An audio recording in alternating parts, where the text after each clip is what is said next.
Hello mga kaingitera! So ayun na nga, mag-grocery po ang atin ngayong senyora dahil ubos na ang stocks naman sa bahay. Kaya mag-grocery na naman ang ating senyora.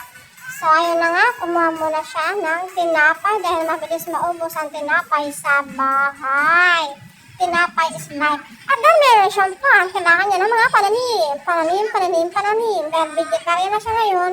At kailangan niya ng balik ang Alindog Philippines and the whole world in the whole universe. Kailangan niya plants.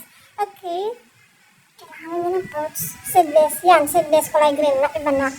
Yakult is life. Para okay ka ba, chill? Okay, hindi mo wala mga frozen food. Bawal na mga kilos. Okay, let's go. Dito na tayo sa mga biscuits. Yan. Hindi mo wala ang biscuits. Yan. Saan naman tayo? Siyempre, para sa ating Diyos na bandera, kailangan na sa pala. Pinuwala yun, di ba? Kaya, damihan na natin. Ubusin natin ang stock ng Alphamart. Ay, hindi pa yun Alphamart. Sa Bait ba yun? Ay, Watermart, Chocolate. Nabanggit ko na lahat. Sorry po.